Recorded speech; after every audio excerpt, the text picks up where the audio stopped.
माध्यम से उपलब्ध करा दी जाएगी। आपको ये भी सूचित किया जाता है कि माननीय वित्त मंत्री जी के बजट भाषण की प्रतियां हार्ड कॉपी के रूप में उपलब्ध कराई जाएगी। अतः बजट प्रस्तुत हो जाने के पश्चात सदस्य कृपया बजट भाषण की अपनी अपनी प्रति प्रकाशन फलक से ले सकते हैं। आइटम नंबर 1, माननीय मंत्री महोदय Shrimati Nirmala Sitharaman ji.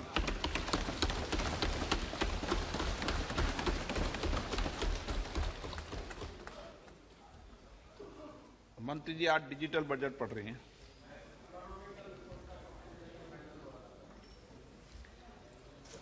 Honorable Speaker,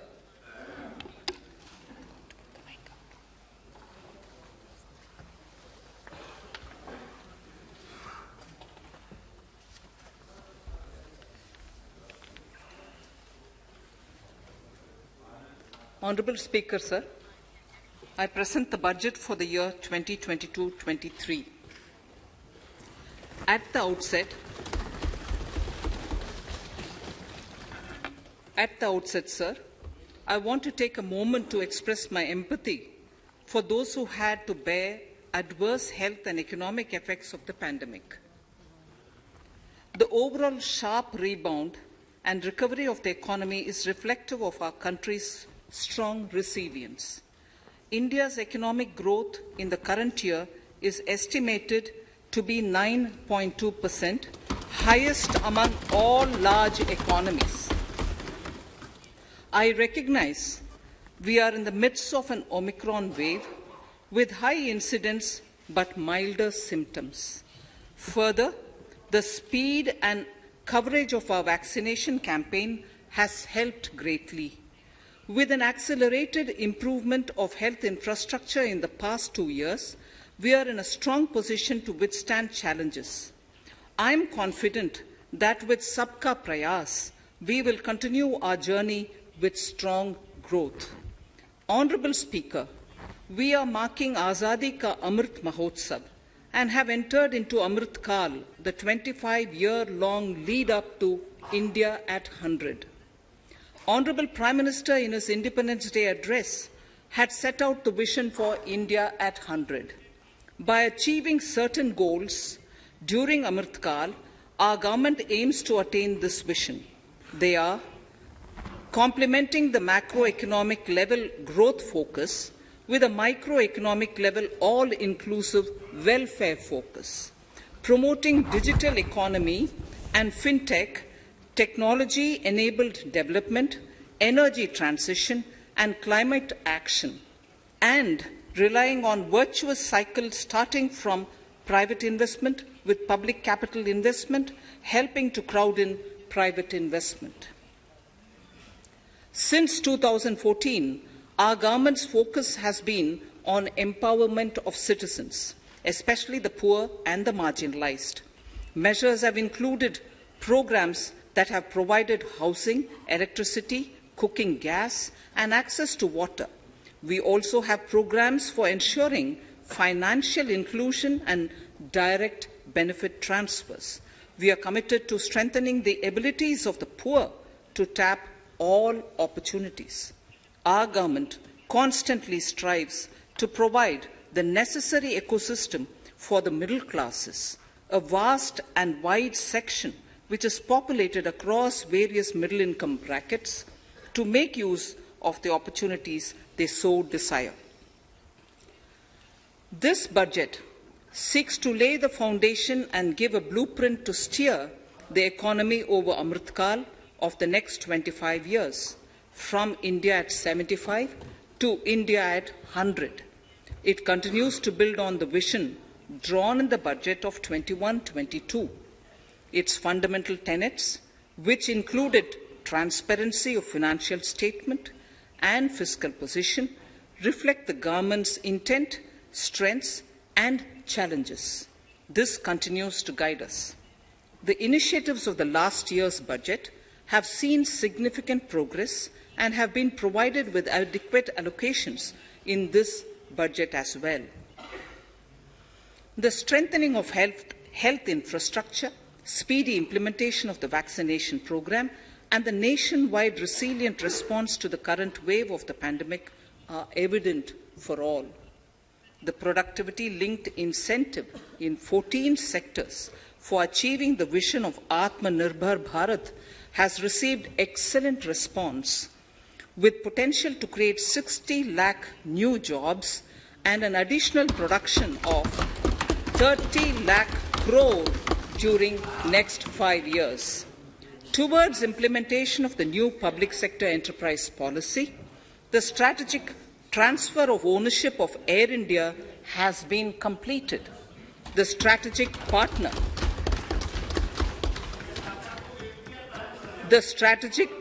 for Neelanchal Ispat Nigam Limited has been selected. The public issue of the LIC is expected shortly. Others too are in the process for 2022-23. The National Bank आपको पर्याप्त मौका पर्याप्त अवसर मिलेगा, बेटे बेटे टिप्पणी मत कीजिए. The National Bank for Infrastructure Development and National Asset Reconstruction Company have commenced their activities. Honourable Speaker, Sir, Budget 2021-22 had provided a sharp increase in provision for public investment or capital expenditure. Throughout the year, with the Honourable Prime Minister guiding the implementation, our economic recovery is continuing to benefit from the multiplier effect. This budget continues to provide impetus for growth. It lays a parallel track of 1. A blueprint for the Amrit Kal, which is futuristic and inclusive. This will directly benefit our youth, women, farmers, the scheduled castes and the scheduled tribes. And number 2, big public investment. Number 2, big public investment for modern infrastructure, readying for India at 100. This shall be guided by PM Gati Shakti and be benefited by the synergy of multimodal approach. Moving forward on this parallel track, we lay the following 4 priorities: PM Gati Shakti, inclusive development, productivity enhancement and investment, sunrise opportunities, energy transition and climate action, and 4, financing of investments.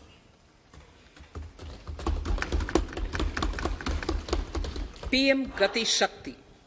PM Gati Shakti is a transformative approach for economic growth and sustainable development.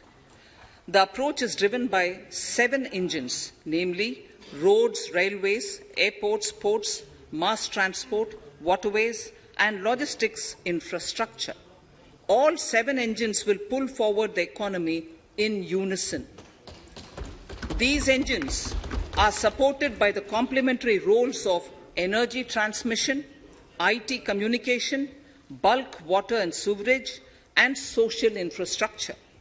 Finally, the approach is powered by clean energy and Sabka Prayas. The efforts of the central government, the state governments, and the private sector together, leading to a huge job and entrepreneurial opportunities for all, especially the youth. PM Gati Shakti Master Plan, National Master Plan, the scope of PM Gati Shakti National Master Plan will encompass the 7 engines for economic transformation, seamless multimodal connectivity, and logistics efficiency. It will also include the infrastructure development by the state governments as per Gati Shakti Master Plan. The focus will be on planning, financing, including through innovative ways, use of technology, and speedier implementation. The projects pertaining to these 7 engines in the national infrastructure pipeline will be aligned with PM Gati Shakti framework. The touchstone of the master plan will be world-class modern infrastructure and logistics synergy among different modes of movement, both of people and goods, and location of projects. This will help raise the productivity and accelerate economic growth and development. Road transport. PM Gati Shakti Master Plan for expressways will be formulated in 22-23 to facilitate faster movement of people and goods. The National Highways network will be expanded by 25,000 kilometers in 2022-23. 20,000 crores of rupees will be mobilized through innovative ways of financing to complement the public resources. The data exchange among all mode operators will be brought on unified logistics interface platform, designed for application programming interface. This will provide for efficient movement of goods through different modes, reducing logistics cost and time, assisting just-in-time inventory management, and in eliminating tedious documentation. Most importantly, this will provide real-time information to all stakeholders and improve international competitiveness. Open source mobility stack for organizing seamless travel of passengers will also be facilitated. Contracts for implementation of multimodal logistic parks at 4 locations through PPP mode will be awarded in 22-23. Railways will develop new products and efficient logistics services for small farmers and small and medium enterprises, besides taking the lead in integration of postal and railways network to provide seamless solutions for movement of parcels. One station, one product concept will be popularized to help local businesses and supply chains. As a part of Atmanirbhar Bharat, 2,000 kilometers of network will be brought under Kavach, the indigenous world-class technology for safety and capacity augmentation in 2022-23. 400 new generation Vande Bharat trains will better energy efficiency and passenger riding experience will be developed and manufactured during the next 3 years. 100 PM Gati Shakti cargo terminals for multimodal logistics facilities will be developed during the next 3 years. Innovative ways of financing and faster implementation will be encouraged for building metro systems of appropriate type at scale. Multimodal connectivity between mass urban transport and railway stations will be facilitated on priority. Design of metro systems, including civil structures, will be reoriented and standardized for Indian conditions and needs. Parvat Mala, as a preferred ecologically sustainable alternative to conventional roads in difficult hilly areas, National Ropeways Development Program will be taken up on PPP mode. The aim is to improve connectivity and convenience for commuters, besides promoting tourism. This may also cover congested urban areas where conventional mass transit system is not feasible. Contracts for 8 such ropeway projects for a length of 60 kilometers will be awarded in 22-23.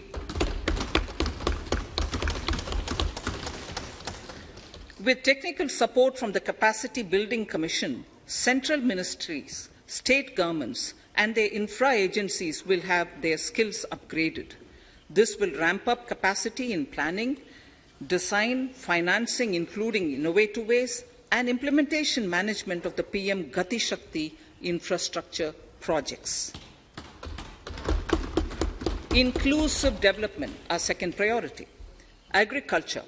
The procurement of wheat in Rabi 21-22 and the estimated procurement of paddy in Kharif 21-22 will cover 1,208 lakh metric tons of wheat and paddy from 163 lakh farmers, and 2.37 lakh crores will be the direct payment of MSP value to their accounts. Chemical-free natural farming will be promoted throughout the country. with a focus on farmers' lands in 5-kilometer wide corridors along the river Ganga at the first stage. 2023 has been announced as the International Year of Millets. Support will be provided for post-harvest value addition, enhancing domestic consumption, and for branding millet products nationally and internationally. To reduce our dependence on import of oil seeds, a rationalized and comprehensive scheme to increase domestic production of oil seeds will be implemented. For delivery of digital and high-tech services to farmers, with involvement of public sector research and extension institutions, along with private agri-tech players and stakeholders of agri-value chains, a scheme in PPP mode will be launched.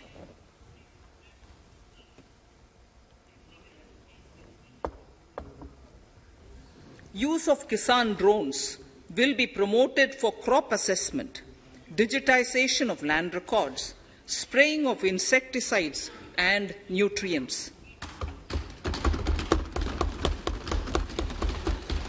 States will be encouraged to revise syllabi of agricultural universities to meet the needs of natural, zero budget and organic farming, modern day agriculture, value addition and management.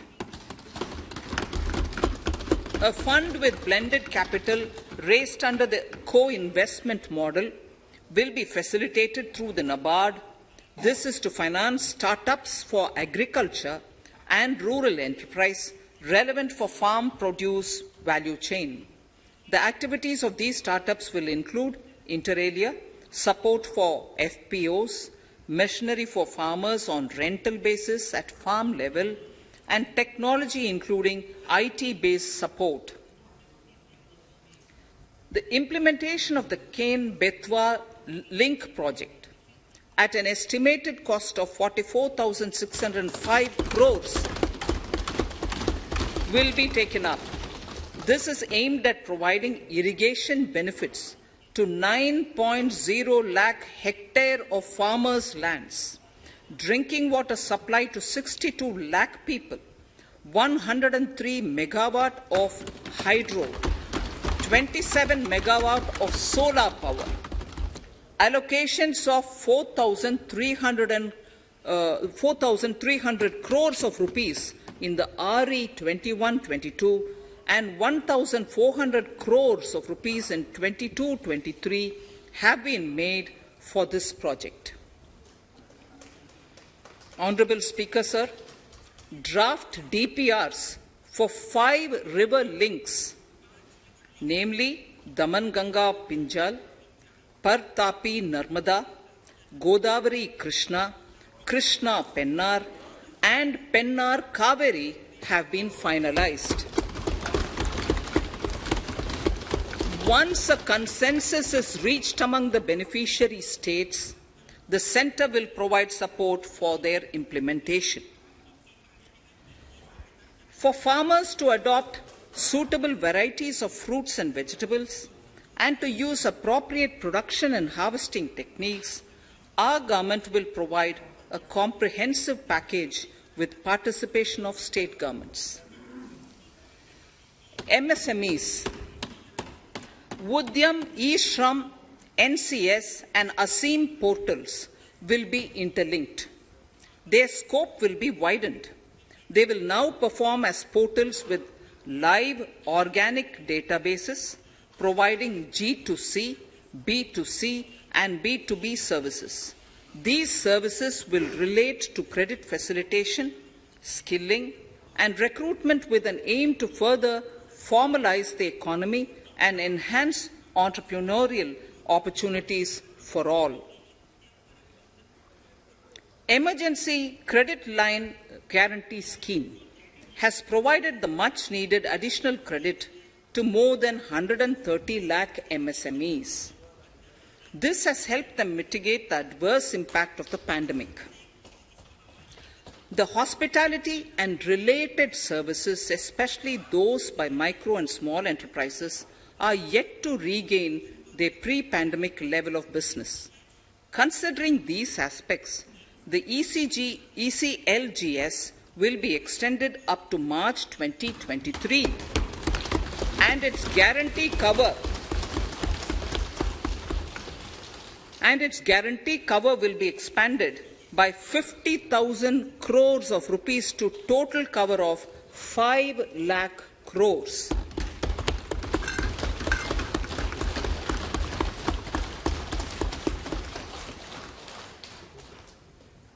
With the additional amount being earmarked exclusively for the hospitality and related sectors.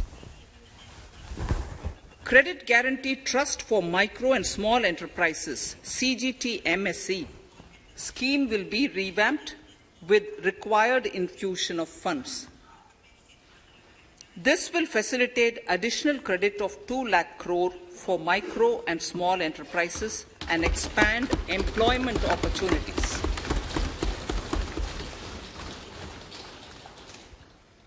Raising and accelerating MSME performance RAMP program will outlay of 6,000 crore over 5 years will be rolled out. This will help MSME sector become more resilient, competitive and efficient.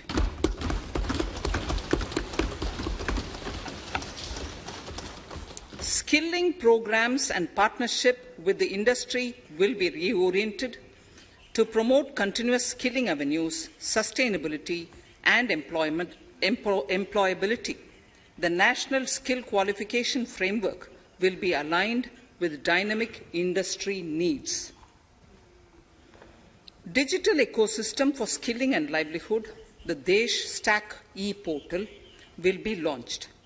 This aims to empower citizens to skill, reskill or upskill through online training. It will also provide API-based trusted skill credentials, payment and discovery layers to find relevant jobs and entrepreneurial opportunities. Startups will be promoted to facilitate Drone Shakti through varied applications and for drone as a service. In select ITIs in all states, the required courses for skilling will be started. Due to the pandemic-induced closure of schools, our children, particularly in the rural areas and those from scheduled castes and scheduled tribes and other weaker sections, have lost almost 2 years of formal education. Mostly, these are children in government schools. We recognize the need to impart supplementary teaching and to build a resilient mechanism for education delivery. For this purpose, One Class, One TV channel program of PM E-Vidya will be expanded from 12 to 200 TV channels. This will enable all states to provide supplementary education in regional languages for classes 1 to 12.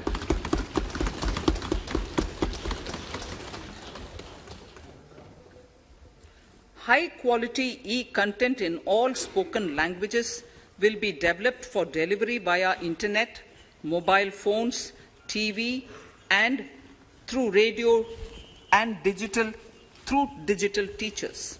A competitive mechanism for development of quality e-content by the teachers will be set up to empower and equip them with digital tools of teaching and facilitate better learning outcomes. A digital university will be established to provide access to students across the country for world-class quality universal education with personalized learning experience at their doorsteps.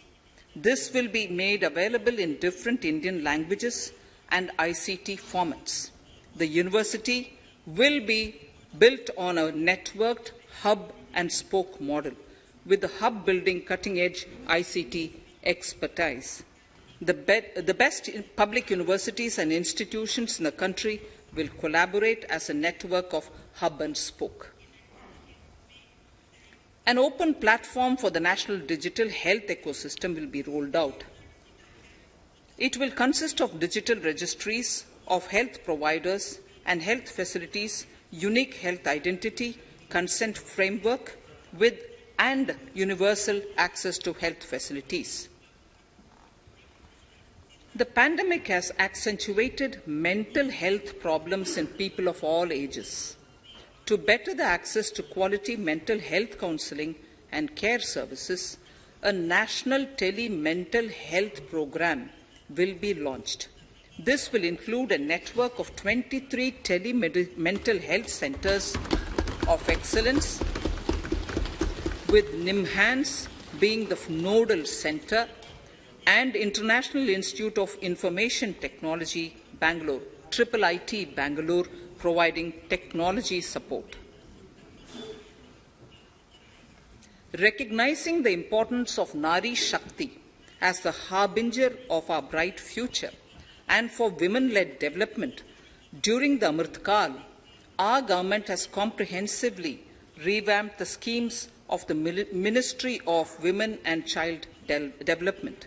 Accordingly, 3 schemes, namely Mission Shakti, Mission Vatsalya, Saksham Anganwadi and Poshan 2.0 were launched recently to provide integrated benefits to women and children.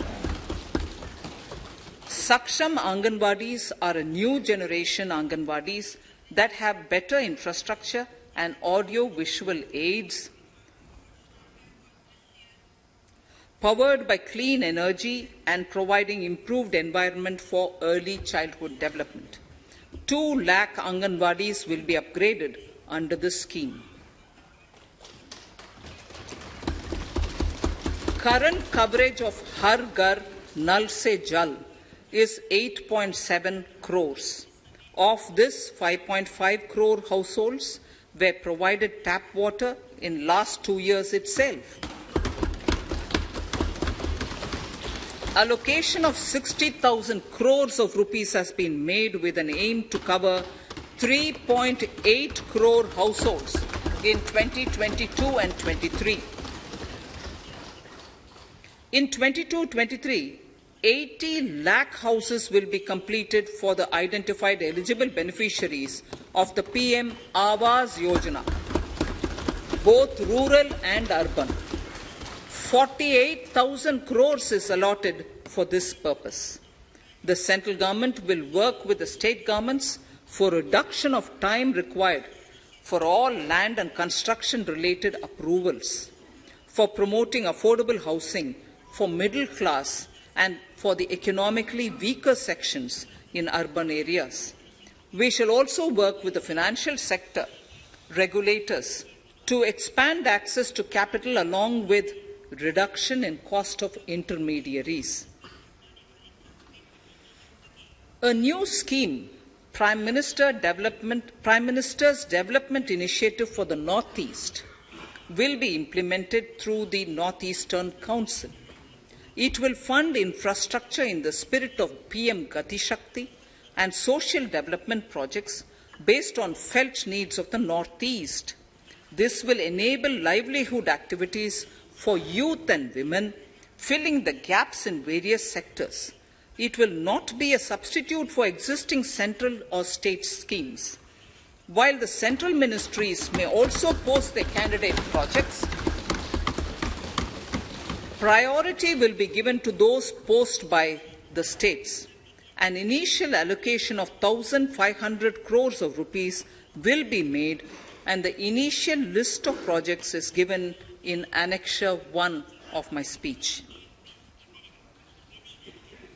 Our vision to improve the quality of life of citizens in the most backward districts of the country through Aspirational Districts program has been translated into reality in a very short span of time. 95% of those 112 districts have made significant progress in key sectors such as health, nutrition, financial inclusion and basic infrastructure. They have surpassed even some of the state average values.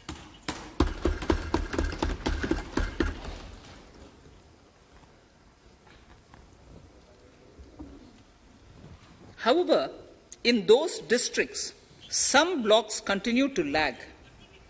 In 22-23, the program will focus on such blocks in those districts.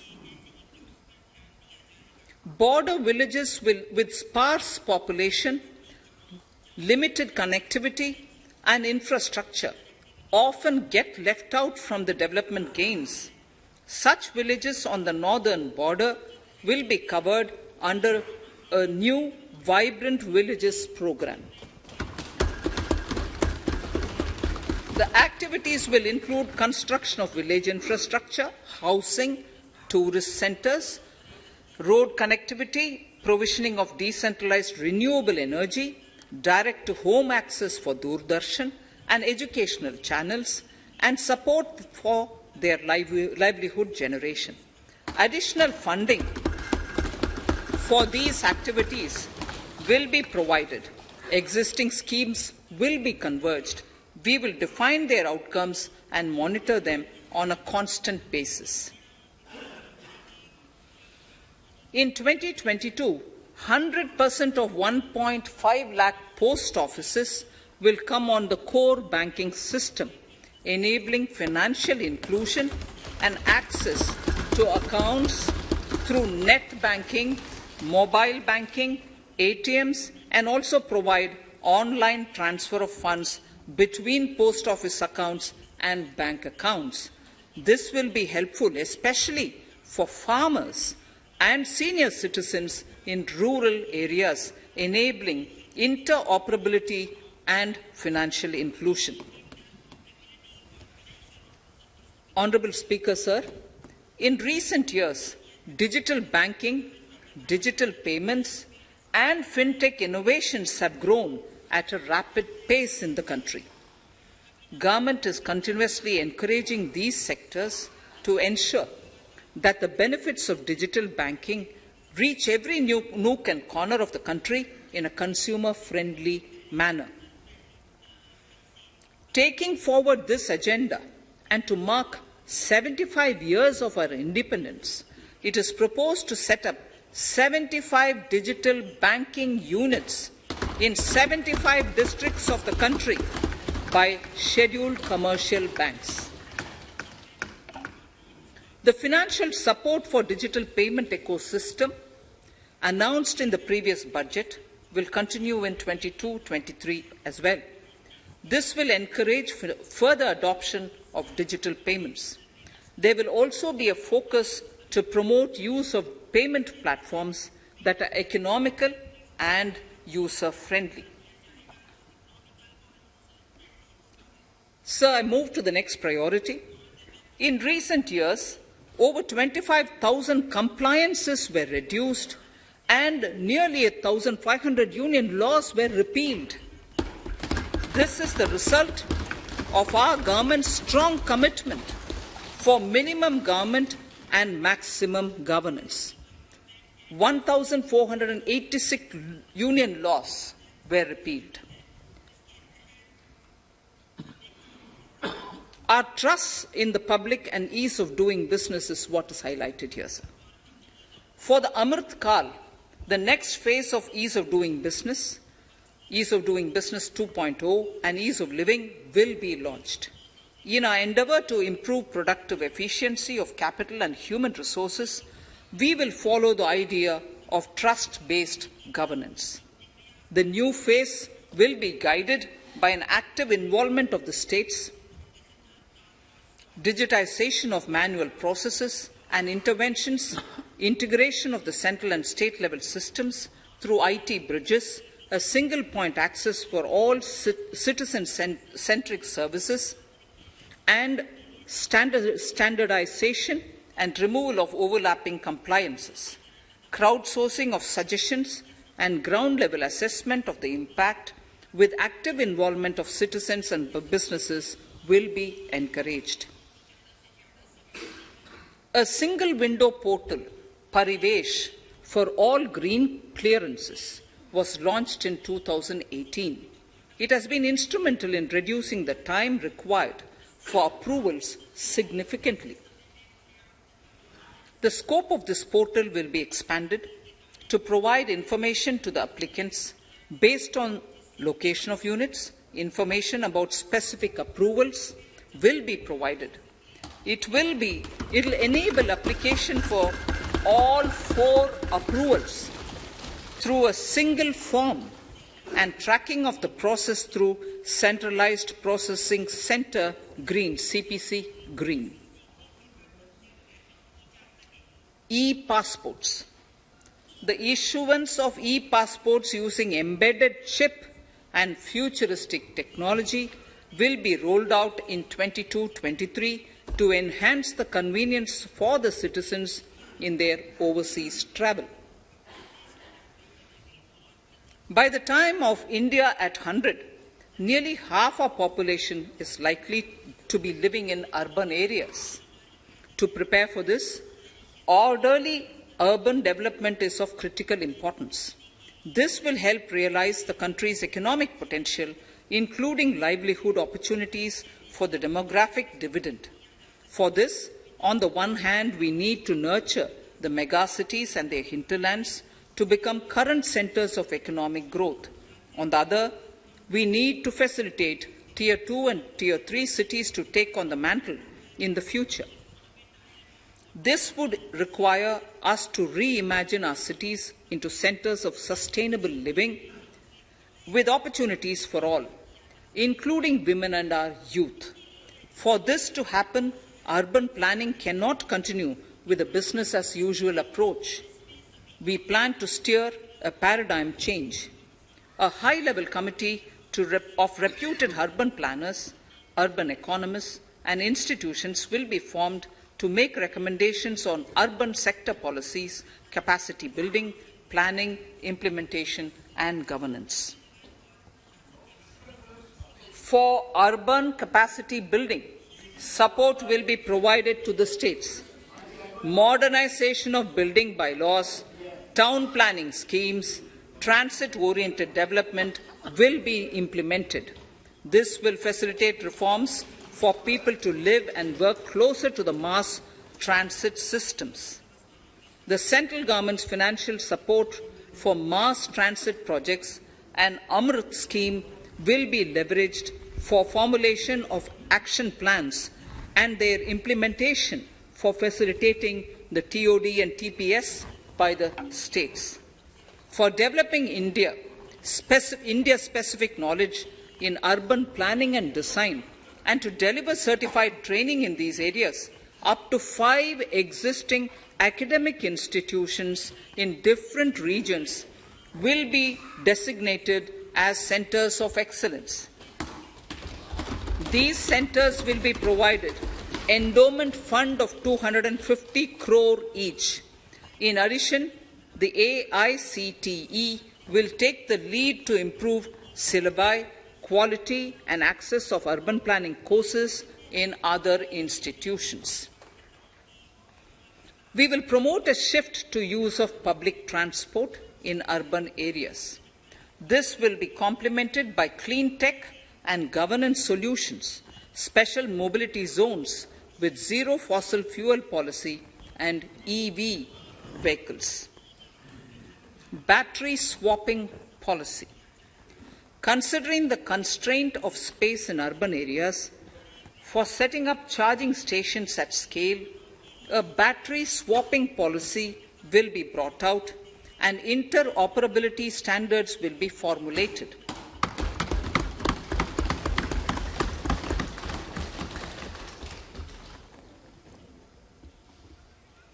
The private sector will be encouraged to develop sustainable and innovative business models for battery or energy as a service. This will improve efficiency in the EV ecosystem. Efficient use of land resources is a strong imperative. States will be encouraged to adopt unique land parcel identification number to facilitate IT-based management of records. The facility for transliteration of land records across any of the Schedule 8 languages will also be rolled out.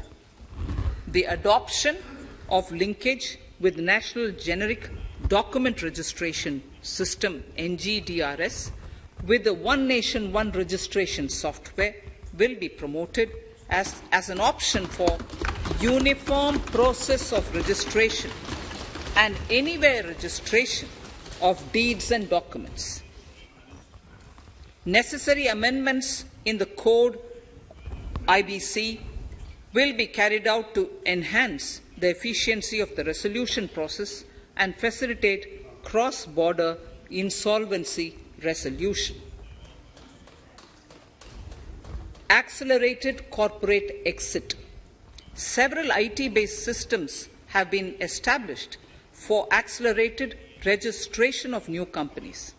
Now the Center for Processing Accelerated Corporate Exit, CPACE, will process re-engineering, will be established to facilitate and speed up the voluntary winding up of these companies from the currently required 2 years to less than 6 months. Government procurement. Government rules have recently been modernized for the needs of Amritkal. The new rules have benefited from the inputs from various stakeholders.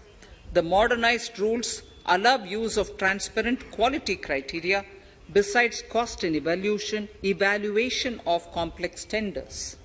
Provisions have been made for payment of 75% of running bills mandatorily within 10 days and for encouraging settlements of disputes through conciliation. As a further step to enhance transparency and to reduce delays in payments, a completely paperless, end-to-end online e-bill system will be launched for use by all central ministries for their procurements. The system will enable the suppliers and contractors to submit online their digitally signed bills and claims and track their status from anywhere. To reduce indirect cost for suppliers and work contractors, the use of surety bonds as a substitute for bank guarantee will be made acceptable in government procurements. Business such as gold imports may also find this useful. IRDAI, insurance regulator, has given the framework for issue of surety bonds by insurance companies. AVGC Promotion Task Force. The animation, visual effects, gaming and comic, the AVGC sector, offers immense potential to employ youth. An AVGC Promotion Task Force with all stakeholders will be set up to recommend ways to realize this and build domestic capacity for serving our markets and the global demand. Telecom sector. Telecommunications in general and 5G technology in particular can enable growth and offer job opportunities.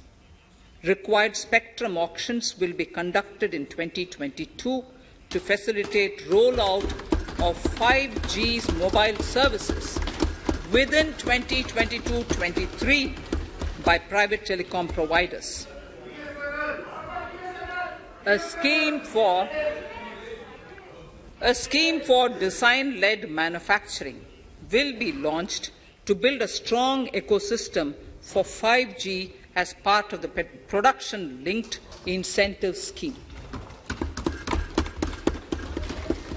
To enable affordable broadband and mobile service proliferation in rural and remote areas, 5% of annual collections under the Universal Service Obligation Fund will be allocated.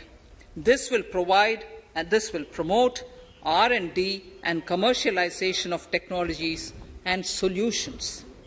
Our vision is that all villages and their residents should have the same access to e-services, communication facilities, and digital resources as urban areas and their residents. The contracts for laying optical fiber in all villages, including remote areas, will be awarded under the BharatNet project through PPP in 22 and 23. Completion is expected in 2025. Measures will be taken to enable better and more efficient use of the optical fiber. Export promotion.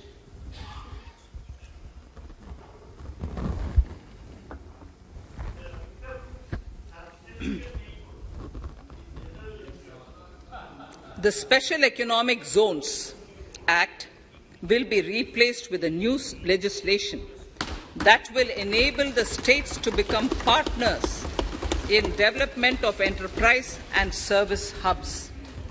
This will cover all large existing and new industrial enclaves to optimally utilize available infrastructure and enhance competitiveness of exports.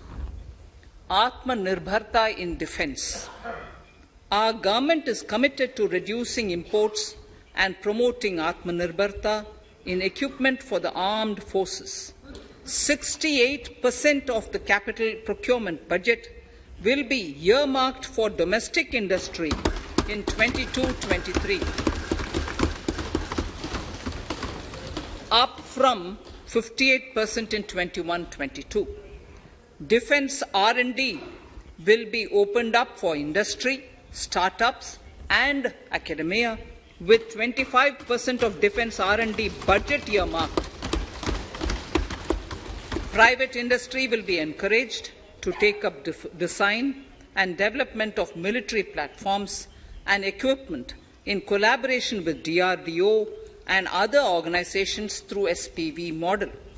An independent nodal umbrella body will be set up for meeting wide-ranging testing and certification requirements. Artificial intelligence, geospatial systems and drones, semiconductor and its ecosystem, space economy, genomics and pharmaceuticals, green energy and clean mobility systems have immense potential to assist sustainable development at scale and modernize the country. They provide employment opportunities for our youth and make Indian industry more efficient and competitive. Supportive policies, light touch regulations, facilitative actions to build domestic capacities and promotion of research and development will guide the government's approach. For R&D in the sunrise opportunities, in addition to efforts of collaboration among academia, industry and public institutions, government contribution will be provided. Energy transition and climate change. The risks of climate change are the strongest negative externalities that affect India and other countries. As Honourable Prime Minister said at the COP26 summit in Glasgow last November, and I quote, "What is needed today is mindful and deliberate utilization instead of mindless, destructive consumption," unquote. The low-carbon development strategy, as enunciated in the Panchamrit that he announced is an important reflection of our government's strong commitment towards sustainable development. The strategy opens up huge employment opportunities and will take the country on a sustainable development path. This budget proposes several near-term and long-term actions accordingly. Solar power. To facilitate domestic manufacturing for the ambitious goal of 280 gigawatts of installed solar capacity by 2030, an additional allocation of 19,500 crores for PLI, production-linked incentive, for manufacturing of high-efficiency modules with priority to fully integrate manufacturing units from polysilicon to solar PV modules will be made. Honourable Speaker, sir, the circular economy transition is expected to help in productivity enhancement as well as creating large opportunities for new businesses and jobs. The action plans for 10 sectors such as electronic waste, end-of-life vehicles, used oil waste, toxic and hazardous industrial waste are already ready. The focus will now be on addressing important cross-cutting issues of infrastructure, reverse logistics, technology upgradation, and integration with informal sector. This will be supported by active public policies covering regulations, extended producers' responsibilities, framework, and innovation facilities. 5 to 7% biomass pellets will be co-fired in thermal power plants, resulting in carbon dioxide savings of 38 MMT annually. This will also provide extra income to farmers and job opportunities to locals and help avoid stubble burning in agricultural fields. Saving energy is an important aspect of the energy management. Hence, energy efficiency and savings measures will be promoted. This will be done in large commercial buildings through the energy service company business model. It will facilitate capacity building and awareness for energy audits, performance contracts, and common measurement of and verification protocol. 4 pilot projects for coal gasification and conversion of coal into chemicals required for the industry will be set up to evolve technical and financial viability. The policies and required legislative changes to promote agroforestry and private forestry will be brought in. In addition, financial support will be provided to farmers belonging to scheduled castes and scheduled tribes who want to take up agroforestry. Honourable Speaker, I now move to the 4th priority, financing of investments. Capital investment holds the key to speedy and sustainable economic revival and consolidation through its multiplier effect.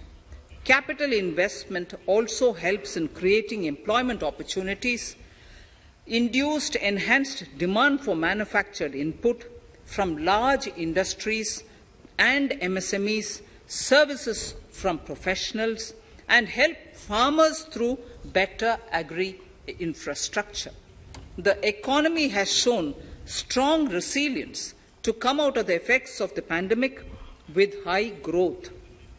However, we need to sustain that level to make up for the setback of 2020-2021. As outlined in para 5 earlier, the virtuous cycle of investment requires public investment to crowd in private investment. At this stage, private investments seem to require that support to rise to their potential and to the needs of the economy. Public investment must continue to take the lead and prime the private investment and demand in 2022-23. Considering the above imperative, the outlay for capital expenditure in the Union budget is once again being stepped up sharply by 35.4% from 5.54 lakh crore in the current year to 7.50 lakh crores in 22-23. This has increased to more than 2.2 times the expenditure of 2019-20. This outlay in 22-23 will be 2.9% of the GDP. effective capital expenditure. With this investment taken together with the provision made for creation of capital assets through grants and aid to states, the effective capital expenditure of the central government is estimated at 10.68 lakh crores in 22-23, which will be about 4.1% of the GDP. Green bonds. As a part of the government's overall market borrowings in 22-23, sovereign green bonds will be issued for mobilizing resources for green infrastructure. The proceeds will be deployed in public sector projects which help in reducing the carbon intensity of the economy. Gift IFSC. World-class foreign universities and institutions will be allowed in the gift city to offer courses in the financial management, fintech, science, technology, engineering, and mathematics free from domestic regulations, except those by the IFSCA to facilitate availability of high-end human resources for financial services and technology. An international arbitration center will be set up in the gift city for timely settlement of disputes under international jurisprudence. Services for global capital for sustainable and climate finance in the country will be facilitated in the gift city. Infrastructure status. Data centers and energy storage systems, including dense charging infrastructure and grid-scale battery systems, will be included in the harmonized list of infrastructure. This will facilitate credit availability for digital infrastructure and clean energy storage. Venture capital and private equity invested more than 5.5 lakh crores last year, facilitating one of the largest startup growth system. Scaling up this investment requires a holistic examination of regulatory and other frictions. An expert committee will be set up to examine and suggest appropriate measures. Government-backed funds, NIIF and SIDBI, Fund of Funds, have provided scale capital, creating a multiplier effect. For encouraging important sunrise sectors such as climate action, deep tech, digital economy, pharma, and agri-tech, the government will promote these thematic funds for blended finance, with the government share being limited to 20% and the funds being managed by private fund managers. For financing the infrastructure needs, the stepping up of public investment will need to be complemented by private capital at a significant scale. Measures will be taken to enhance financial viability of projects, including PPP, with technical and knowledge assistance from multilateral agencies. Enhancing financial viability shall also be obtained by adopting global best practices, innovative ways of financing, and balanced risk allocation. Digital rupee.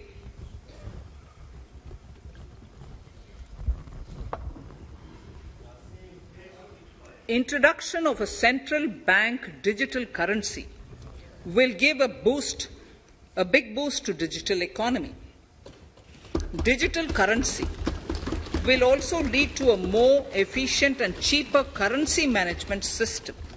It is therefore proposed to introduce digital rupee using blockchain and other technologies to be issued by the Reserve Bank of India starting 2022 and 23. Financial assistance to states for capital investment. Reflecting the true spirit of cooperative federalism, the central government is committed to bolstering the hands of the states in enhancing their capital investment towards creating productive assets and generating remunerative employment. The scheme for financial assistance to states for capital investment has been extremely well received by the states. In deference to the requests received during my meeting with the chief ministers and state finance ministers, the outlay for this scheme is being enhanced from 10,000 crores in the budget estimates to 15,000 crores in the revised estimates for the current year.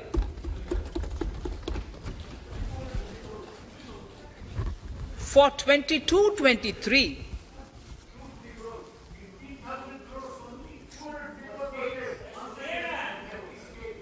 I'll repeat that sentence for the benefit of many of our honourable members. In deference to the requests received during my meeting with chief ministers and state finance ministers, the outlay for this scheme is being enhanced from 10,000 crores in the BE to 15,000 crores, 15,000 crores in the RE of the current year. For 22-23, the allocation is 1 lakh crores to assist the states in catalyzing the overall investments in the economy. These 50-year interest-free loans are over and above the normal borrowings allowed to the states,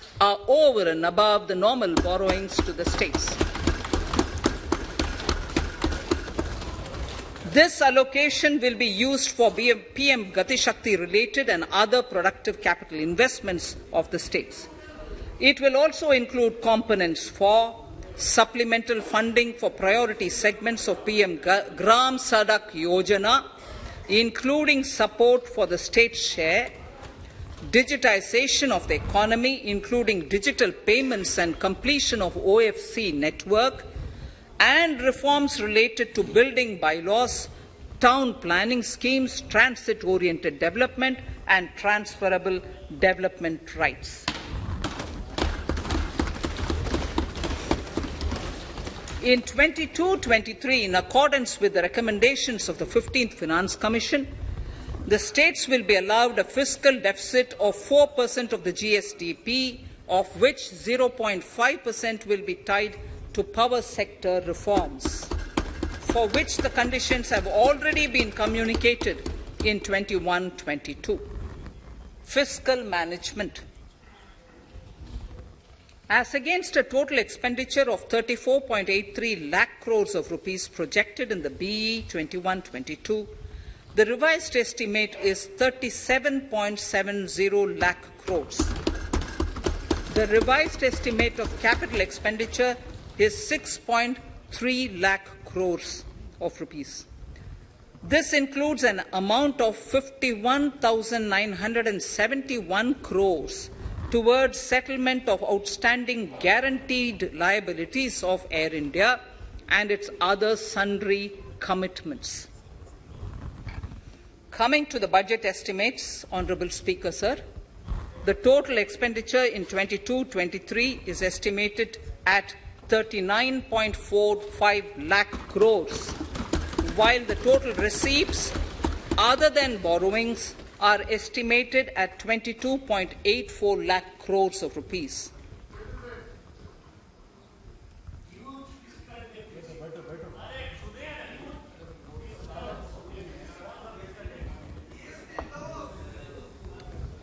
The revised fiscal deficit, Honourable Speaker, in the current year is estimated at 6.9% of the GDP, as against 6.8% projected in the budget estimates.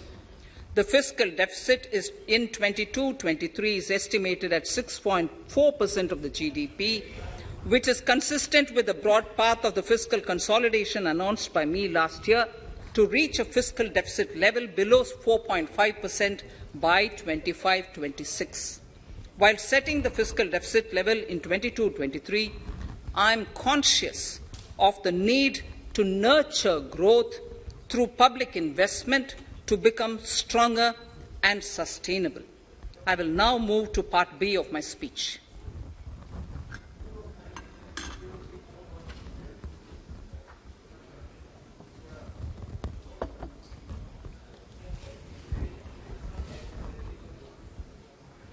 Direct tax. Honourable Speaker, sir, I take this opportunity to thank all the taxpayers of our country who have contributed immensely and strengthened the hands of the government in helping their fellow citizens in this hour of need. So I have brought in a little verse from the Mahabharata. I won't spend more time reading because I would like the speech to get enough time. However, the substance of it is the king must make arrangements for yoga kshema, which is the welfare of the populace, by way of abandoning any laxity and by governing the state in line with dharma, along with collecting taxes which are in consonance with dharma. This is Mahabharata Shanti Parva Adhyaya, Shloka 11 from 72. Drawing wisdom from our ancient texts, we continue on the path to progress. The proposals in this budget, while continuing with our declared policy of stable and predictable tax regime, intend to bring more reforms that will take ahead our vision to establish a trustworthy tax regime. This will further simplify the tax system, promote voluntary compliance by taxpayers, and reduce litigation. Introducing new updated return. India is growing at an accelerated pace and people are undertaking multiple financial transactions. The Income Tax Department has established a robust framework of reporting of taxpayers' transactions. In this context, some taxpayers may realize that they have committed omissions or mistakes in correctly estimating their income for tax payment. To provide an opportunity to correct such errors, I am proposing a new provision permitting taxpayers to file an updated return on payment of additional tax. This updated return can be filed within 2 years from the end of the relevant assessment year.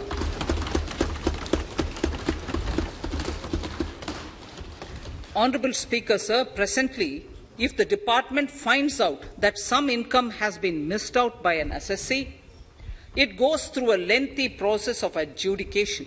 Instead, with this proposal now, there will be a trust repost in the taxpayers that will enable the assessee herself to declare the income that she may have missed out earlier while filing her return.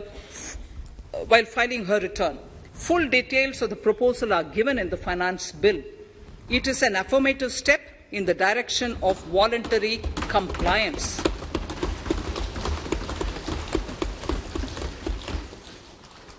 Reduced alternative minimum tax rate and surcharge for cooperatives. Currently, cooperative societies are required to pay alternate minimum tax at the rate of 18 and 1.5%. However, companies pay the same rate, the same, which is the alternate minimum tax, at the rate of 15%. To provide a level playing field between cooperative societies and companies, I propose to reduce this rate for the cooperative societies also to 15%. Honourable Speaker, sir, I also propose to reduce the surcharge on cooperative societies from the present 12% to 7% for those having total income of more than 1 crore and up to 10 crores. This would help in enhancing income of cooperative societies and its members who are mostly from the rural and from farming communities. Tax relief to persons with disability. The parent or guardian of a differently abled person can take an insurance scheme for such person. The present law provides for deduction to the parent or guardian only if the lump sum payment or annuity is available to the differently abled person on the death of the subscriber, that is the parent or the guardian. There could be situations where the differently abled dependent may need payment of annuity or lump sum amount even during the lifetime of their parent or guardian. I propose thus to allow the payment of annuity and lump sum amount to the differently abled dependent during the lifetime of the parent and guardians, that is, parent or guardians, attaining the age of 60 years. Parity between employees of the state and central governments. At present, the central government contributes 14% of the salary of its employee to the National Pension System, NPS, Tier 1. This is allowed as a deduction in computing the income of the employee. However, such deduction is allowed only to the extent of 10% of the salary in case of employees of the state governments. To provide equal treatment to both central and state government employees, I propose to increase the tax deduction limit from 10% to 14% on employers' contribution to the MPS account of state government employees as well. This would help in enhancing the social security benefits of the state government employees and bring them at par with central government employees. Incentives for startups. Startups have emerged as drivers of growth for our economy. Over the past few years, the country has seen a manifold increase in successful startups. Eligible startups established before 31/3/2022 had been provided a tax incentive for 3 consecutive years out of the 10 years from incorporation. In view of the COVID pandemic, I propose to extend the period of incorporation of the eligible startup by 1 more year, that is, up to 31/3/2023, for providing such tax incentives.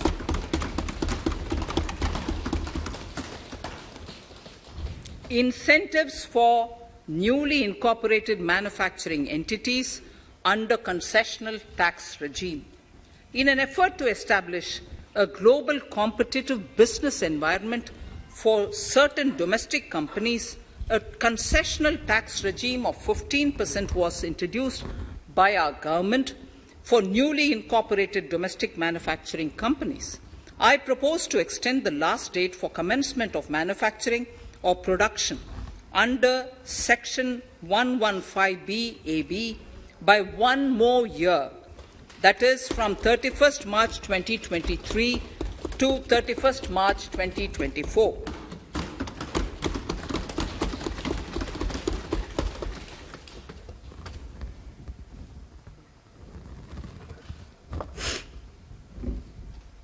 Scheme for taxation of virtual digital assets. There has been a phenomenal increase in transaction in virtual digital assets. The magnitude and frequency of these transactions have made it imperative to provide for a specific tax regime. Accordingly, for the taxation of virtual digital assets, I propose to provide that any income from transfer of any virtual digital asset shall be taxed at the rate of 30%, 30%. No deduction in respect of any expenditure or allowance shall be allowed while computing such income except cost of acquisition. Further, loss from transfer of virtual digital asset cannot be set off against any other income. Further, in order to capture the transaction details, I also propose to provide for TDS on payment made in relation to transfer of virtual digital asset at the rate of 1% of such consideration above a monetary threshold. Gift of virtual digital asset is also proposed to be taxed in the hands of the recipient.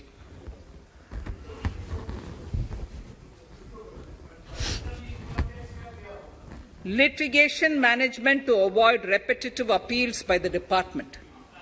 It has been observed that a lot of time and resources are consumed in filing of appeals which involve identical issues.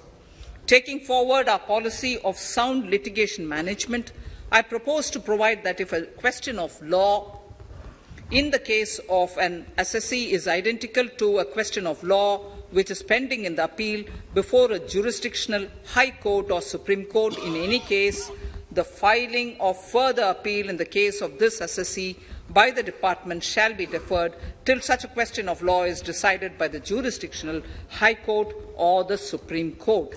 This will greatly help in reducing the repeated litigation between taxpayer and the department. Taking forward our efforts to further promote the IFSC, I hereby propose to provide that income of a non-resident from offshore derivative instruments or over-the-counter derivatives issued by an offshore banking unit, income from royalty and interest on account of lease of ship, and income received from portfolio management services in IFSC shall be exempt from tax subject to specified conditions. Rationalization of surcharge. In the globalized business world, there are several work contracts whose terms and conditions mandatorily require formation of a consortium. The members in the consortium are generally companies. In such cases, the income of these AOPs has to suffer a graded surcharge up to 37%, which is a lot more than surcharge on the individual companies. Accordingly, I propose to cap the surcharge of these AOPs at 15%, 15%.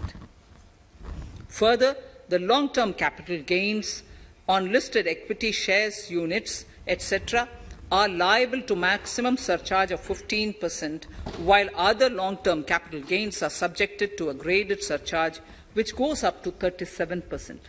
I propose to cap the surcharge on long-term capital gains arising on transfer of any type of assets at 15%.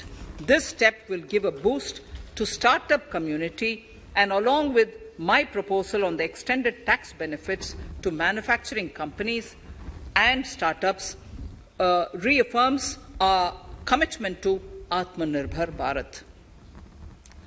Clarification in relation to health and education cess as business expenditure. The income tax is not an allowable expenditure for computation of business income. This includes tax as well as surcharges. The health and education cess is imposed as an additional surcharge on the taxpayer for funding specific government welfare programs. However, some courts have allowed health and education cess as business expenditure, which is against the legislative intent. To reiterate the legislative intent, I propose to clarify that any surcharge or cess on income and profits is not allowable as business expenditure. Deterrence against tax evasion. Honourable Speaker, sir, presently there is ambiguity regarding set-off of brought forward loss against undisclosed income detected in search operations. It has been observed that in many cases where undisclosed income or suppression of sales, etc., is detected, payment of tax is avoided by setting off of losses. In order to bring certainty and to increase deterrence among tax evaders, I propose to provide that no set-off of any loss shall be allowed against undisclosed income detected during search and survey operations.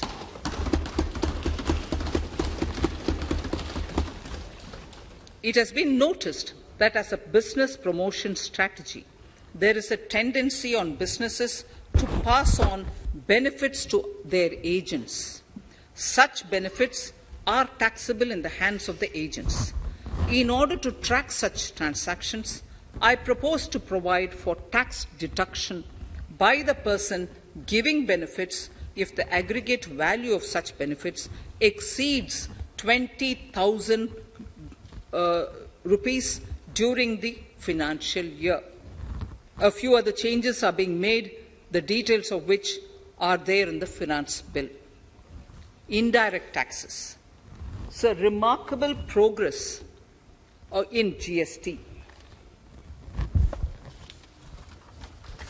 GST has been a landmark reform of independent India, showcasing the spirit of cooperative federalism. While aspirations were high, there were huge challenges too. These challenges were overcome deftly and painstakingly under the guidance and the oversight of the GST Council. We can now take pride in a fully IT-driven and progressive GST regime that has fulfilled the cherished dream of India as one market, one tax. There are still some challenges remaining, and we aspire to meet them in the coming year. The right balance between facilitation and enforcement has engendered significantly better compliance, and enforcement has engendered better compliance. GST revenues are buoyant despite the pandemic. I would bring in something which I've got to know this morning, not part of my speech, but worth putting in here for the knowledge of the Honourable House. I would like to bring to the notice of this House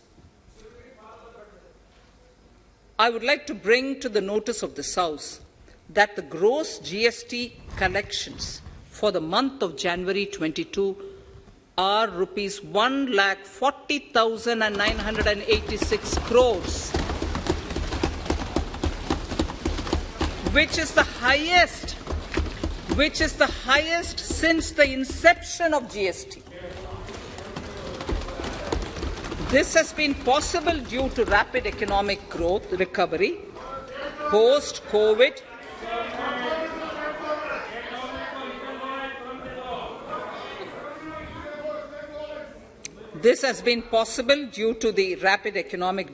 recovery post-COVID, as well as various policy and administration undertaken by central and state tax administrations. Taxpayers deserve applause for this growth. Not only did they adapt to the changes, but enthusiastically contributed to the cost of paying taxes.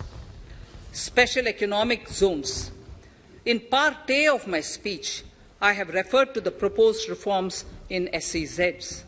Alongside, we will also undertake reforms in customs administration of SEZs, and it shall henceforth be fully IT-driven and function on the Customs National Portal with a focus on higher facilitation and with only risk-based checks. This will ease doing business by SEZ units considerably. This reform shall be implemented by 30th September 2022. Customs reforms and duty rate changes. Customs administration has reinvented itself over the years through liberalized procedures and infusion of technology. Faceless customs has been fully established. During COVID-19 pandemic, customs formation have done exceptional frontline work against all odds, displaying agility and purpose. Customs reforms have played a very vital role in domestic capacity creation, providing level playing field to our MSMEs, easing the raw material supply side constraints, enhancing ease of doing business, and being an enabler to other policy initiatives such as PLI and phased manufacturing plans. My proposal on customs side are aligned to these objectives. Project imports and capital goods. National Capital Goods Policy 2016 aims at doubling the production of capital goods by 2025.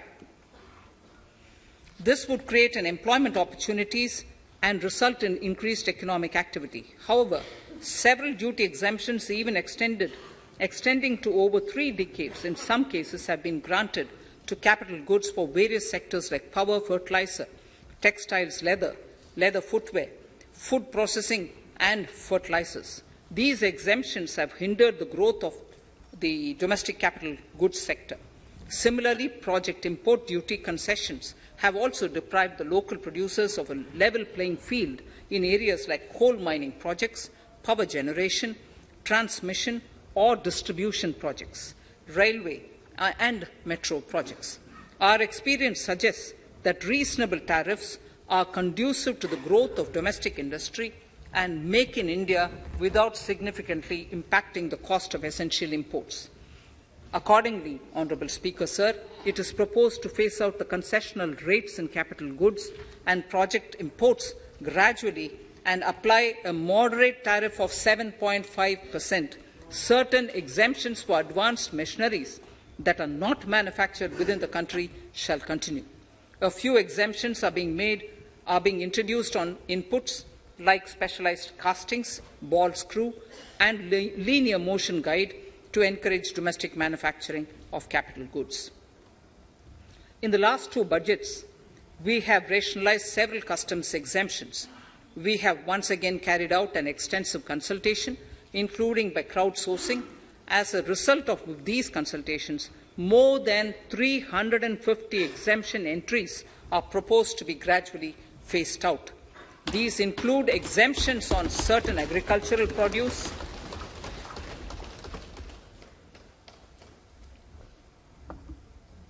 chemicals, fabrics, medical devices and drugs, and medicines for which sufficient domestic capacity exists. Further, as a simplification measure, several concessional rates are being incorporated in the customs tariff schedule itself instead of prescribing them through various notifications. This comprehensive review will simplify the customs rate and tariff structure, particularly for sectors like chemicals, textiles, and metals, and minimize disputes. Removal of exemption on items which are or can be manufactured in India and providing concessional duties on raw material that go into manufacturing of intermediate products will go many a step forward in achieving our objective of Make in India and Atmanirbhar Bharat. I shall now take up specific sector-specific proposals. Electronics. Electronic manufacturing has been growing rapidly. Customs duty rates are being calibrated to provide a graded rate structure to facilitate domestic manufacturing of wearable devices, hearable devices, and electronic smart meters. Duty concessions are being given to parts of transformer of mobile phone chargers and camera lens of mobile camera module and certain other such items. This will enable domestic manufacturing of high-growth electronic items. Gems and jewellery. To give a boost to the gems and jewellery sector, customs duty on cut and polished diamonds and gemstones is being reduced to 5%. Simply sawn diamond would attract nil customs duty. To facilitate export of jewellery through e-commerce, a simplified regulatory framework shall be implemented by June this year. To disincentivize import of undervalued imitation jewellery, the customs duty on imitation jewellery is being prescribed in a manner that a duty of at least 400 rupees per kg is paid on its import. Chemicals. Customs duty on certain critical chemicals, namely methanol, acetic acid, and heavy feedstocks for petroleum refining, are being reduced, while duty is being raised on sodium cyanide, for which adequate capacity in the domestic arena exists. These changes will help in enhancing domestic value addition. MSMEs. Duty on umbrellas is being raised to 20%. Exemption to parts of umbrellas is being withdrawn. Exemption is also being rationalized on implements and tools for agricultural sector which are manufactured in India. Customs duty exemption given to steel scrap last year is being extended for another year to provide relief to MSME secondary steel producers. Certain anti-dumping and CVD on stainless steel and coated steel flat products, bars of alloy steel and high-speed steel are being revoked in larger public interest considering prevailing high prices of metals. To incentivize exports, exemptions are being provided on items such as embellishment, trimmings, fasteners, buttons, zipper, lining material, specified leather, furniture fittings, and packaging boxes that may be needed by bona fide exporters of handicrafts, textiles, leather garments, leather footwear, and other goods. Honourable Speaker, sir, duty is being reduced on certain inputs required for shrimp aquaculture so as to promote its exports. Tariff measure to encourage blending of fuel. Blending of fuel is a priority for this government. To encourage the efforts for blending of fuel, unblended fuel shall attract an additional differential excise duty of Rs 2 per litre from first day of October 22. A few other changes are being made in duty rates, customs, tariff and customs law, the details of which are there in the finance bill. Mr. Speaker, sir, with these words, I commend the budget to this august House. Thank you. Item number 2, Srimati Nirmala Sitharaman ji.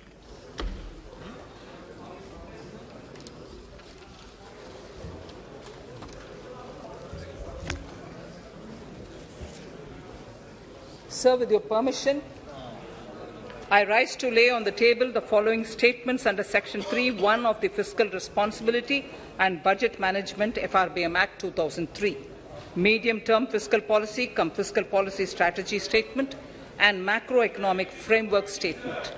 Item number 3, Vitt Videk 2020, Nirmala Sitharaman ji. Sir, item number 3, Finance Bill. Sir, with your permission, I rise to move for leave to introduce the Finance Bill 2022. प्रश्न ये कि वित्त विधेयक को पुनर्स्थापित करने की अनुमति प्रदान की जाए। जो सदस्य इसके पक्ष में हाँ कहें, जो सदस्य विरोध में ना कहें, मेरे विचार में निर्णय हाँ वालों के पक्ष में, हाँ वालों के पक्ष में। माननीय मंत्री जी, वित्त विधेयक को पुनर्स्थापित करें। Sir, I introduce the bill. सभा की कार्रवाई कल बुधवार दिनांक 2 फरवरी 2022 को 4:30 बजे तक के लिए स्थगित की जाती है।